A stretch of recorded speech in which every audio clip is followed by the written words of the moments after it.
Hello, my name is Joe Coughlin, and I am the founder and CEO of Corporate Risk Solutions, which is an independent risk advisory firm located in New York. We deal primarily in the alternative capital space. And over the last couple of months, I've had a great chance and an opportunity to reach out to some of the best relationships that we've had a chance to develop over the last many years. And one of those is with a very good friend of mine, who's become a good friend of mine, by the name of Ted Stenger, who has spent the last 30 years over at Alex Partners as a managing director in restructuring group. And so I thought I'd touch base with Ted today. And Ted Stenger, hello, how are you out there in Detroit? I'm good, Joe. How are you? Fantastic. Hey, so a new normal. We are in in uncharted waters. Before, I always thought that your business was interesting and made ours look like it was on steroids plus in terms of the pace of play when companies find themselves in distress. But now, can you give us an idea as to what does normal look like? What normal did look like and what normal looks like under COVID for some of your prospective clients or those engagements that you're working on? Good question, Joe. I think if you think about companies that experienced trouble in the past, pre-COVID, there was usually a trajectory of the company's performance deteriorating over some period of time. Sometimes it was a couple of years, sometimes it was 6 to 12 months.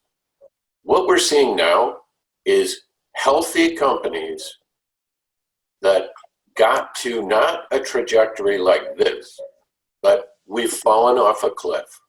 So we have businesses that are fundamentally very strong, have been vibrant, very positive, value creating businesses that are now forced into situations they're not able to navigate because they don't have the experience doing it.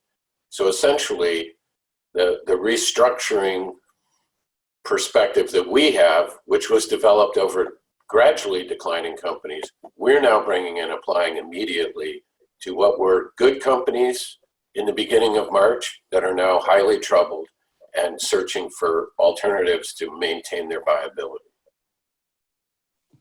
So can you give us any examples, maybe go nameless, or but some of the things that you've seen most recently that would give a little mini case study?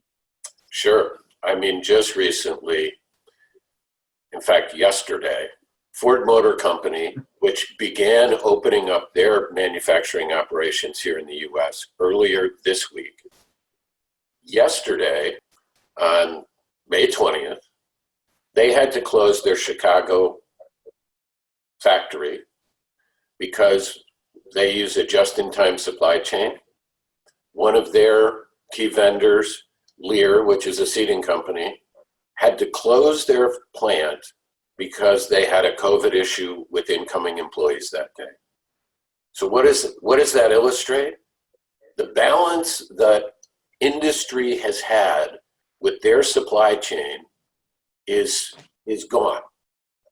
The new normal is our clients are doing an enormous amount of work working with their supply chain on communicating, on understanding where their inventory levels are, how much cash they have, so that they can understand the startup process, or I would say the restart process. Ford Motor Company obviously is one of the best companies and most competent in doing that.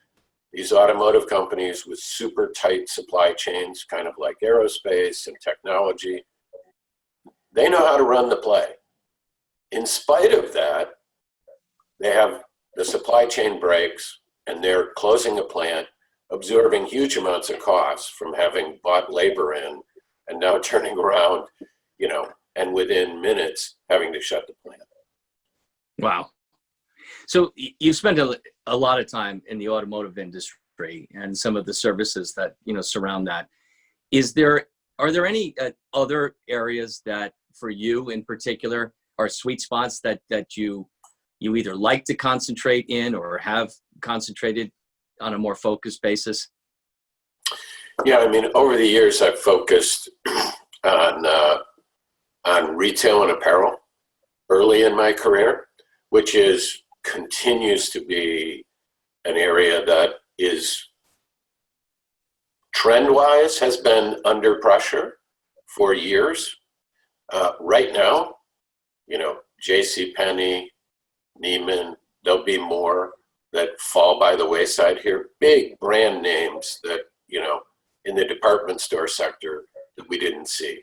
So you're seeing stuff like JCPenney, where you're going to continue to see, as in JCPenney, the landlords stepping up and becoming financiers to these troubled retailers because they need somebody in their space.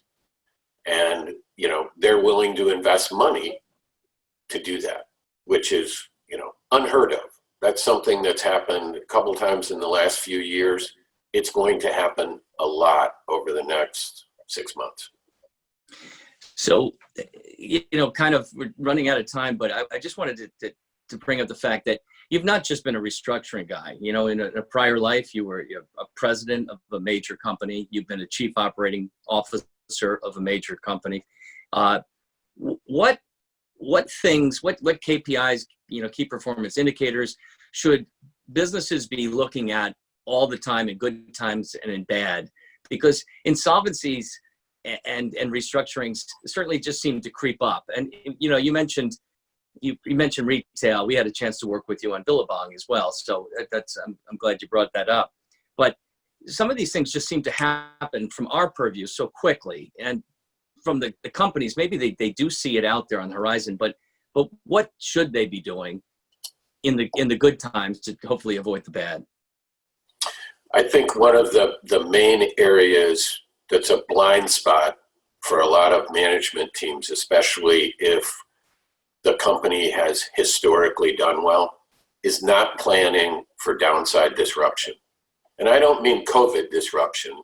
I mean loss of an important customer, having a bad product launch, hitting, for example, in apparel or retail, hitting a season where you missed the mark, you've got the wrong colorway, you're not lined up and locked in with the consumer. You need to plan for that, because that has oftentimes very significant implications, often driving towards liquidity, which is why you see every once in a while a company that's like, yeah, we just ran out of money. And you're like, how could you do that? You didn't plan for the downside. And that's kind of the key lesson I've taken away. And I hate to say this, but I've been in the restructuring area since 1981. That's a long time. So over that period of time, what's the common theme? The common theme is management issues and not paying attention to your downside risks. Well, listen, that is very interesting. It's fascinating. And we at CRS have really appreciated some of the exercises. We've worked on Radio Shack. We've worked on large consumer companies up in Canada. We've worked on things, across many borders. But thank you very much for the time. I wish you the best, and we'll stay in touch. Great. Thanks, Joe. Be well. Thanks. Stay safe. Thanks, Ted. Appreciate it. Yep. Bye.